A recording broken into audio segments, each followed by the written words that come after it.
स्वागत है आपका हमारे चैनल में एक नई वीडियो के साथ। आज हम जानेंगे माता वैष्णो देवी गुफा मंदिर का इतिहास और पौराणिक कथा। वीडियो के आगे बढ़ने से पहले प्लीज चैनल को सब्सक्राइब करें और वीडियो के अच्छे लगने पर लाइक, कमेंट, शेयर करें।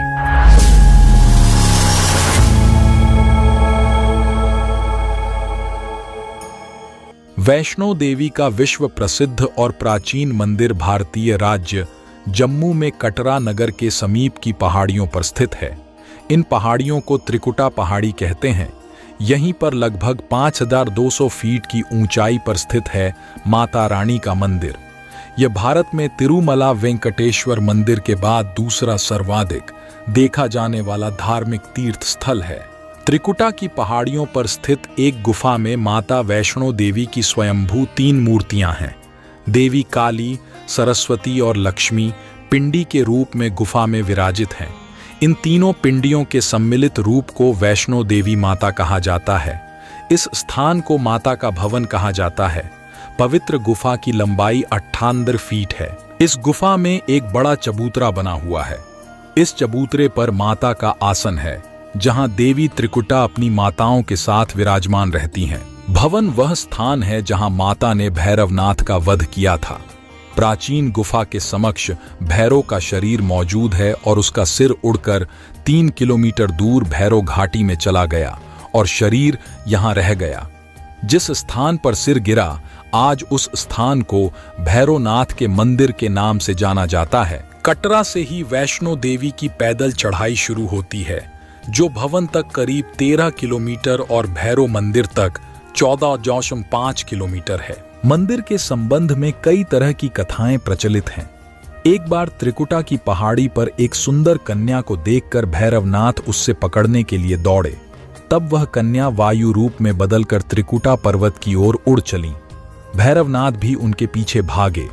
माना जाता है कि तभी मां की रक्षा के लिए वहां पवन पुत्र हनुमान पहुंच गए। हनुमान जी को प्यास लगने पर माता ने उनके आग्रह पर धनुष से पहाड़ पर बाण चलाकर एक जलधारा निकाली और उस जल में अपने केश धोए। फिर वहीं एक गुफा में प्रवेश कर माता ने 9 माह तक तपस्या की। हनुमान जी ने पहरा दिया। फिर भैरवनाथ वहां आ धमके। उस दौरान एक साधु ने भैरवनाथ से कहा कि तू जिसे एक कन्या समझ रहा है, वह आदिशक्ति जगदम्बा है, इसलिए उस महाशक्ति का पीछा छोड़ दे। भैरवनाथ ने साधु की बात नहीं मानी। तब माता गुफा की दूसरी ओर से मार्ग बनाकर बाहर निकल गईं। यह गुफा आज भी अर्धकुमारी या आदि कुमारी या गर्भजून के नाम से प्रसिद्ध है। अर्धकुमारी के पहले माता की चरण पादुका भी है।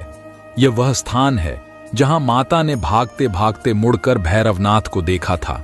अंत में गुफा से बाहर निकलकर कन्या ने देवी का रूप धारण किया और भैरवनाथ वापस जाने का कहकर फिर से गुफा में चली गईं।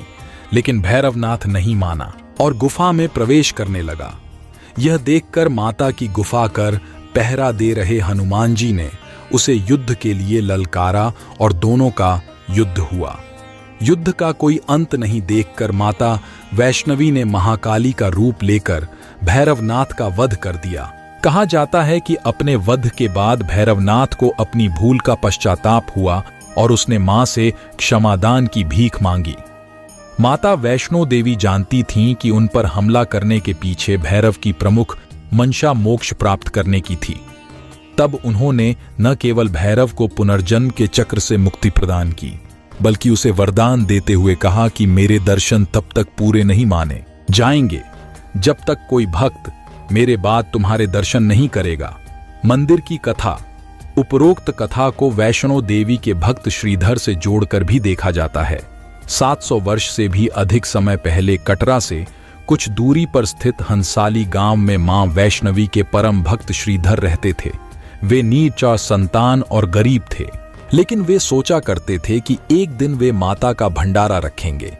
एक दिन श्रीधर ने आसपास के सभी गांव वालों को प्रसाद ग्रहण करने का न्योता दिया और भंडारे वाले दिन श्रीधर अनुरोध करते हुए सभी के घर बारी बारी गए ताकि उन्हें खाना बनाने की सामग्री मिले और वह खाना बनाकर मेहमानों को भंडारे वाले दिन खिला सके।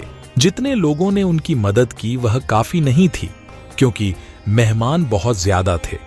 वह सोच रहे थे, इतने कम सामान के साथ भंडारा कैसे होगा। भंडारे के एक दिन पहले श्रीधर एक पल के लिए भी सो नहीं पा रहे थे, यह सोचकर कि वह मेहमानों को भोजन कैसे करा सकेंगे। वह सुबह तक समस्याओं से घिरे हुए थे और बस उसे अब देवी मां से ही आस थी। वह अपनी झोपड़ी के बाहर पूजा के लिए बैठ गए। दोपहर तक मेहमान आना शुरू हो गए थे। श्रीधर को पूजा करते देख वे जहां जगह दिखी वहां बैठ गए। सभी लोग श्रीधर की छोटी सी कुटिया में आसानी से बैठ गए। श्रीधर ने अपनी आंखें खोलीं और सोचा कि इन सभी को भोजन कैसे कराएंगे। तब उसने एक छोटी लड़की को झोपड़ी से बाहर आते हुए देखा, जिसका नाम वैष्णवी था। वह भगवान की कृपा से आई थी। वह सभी को स्वादिष्ट भोजन परोस रही थी। भंडारा बहुत अच्छी तरह से संपन्न हो गया था। भंडारे के बाद श्रीधर उस छोटी लड़ी वैष्णवी के बारे में जानने के लिए उत्सुक थे, पर वैष्णवी गायब हो गई और उसके बाद किसी को नहीं दिखी। बहुत दिनों के बाद श्रीधर को उस छोटी लड़की का सपना आया। उसमें स्पष्ट हुआ कि वह मां वैष्णो देवी थी। माता रानी के रूप में आई लड़की ने उसे गुफा के बारे बताया और 4 बेटों के वरदान के साथ उसे आशीर्वाद दिया। श्रीधर एक बार फिर खुश हो गए और मां की गुफा की तलाश में निकल पड़े और कुछ दिनों बाद उन्हें वह गुफा मिल गई। तभी से वहां पर माता के दर्शन के लिए श्रद्धालु जाने लगे।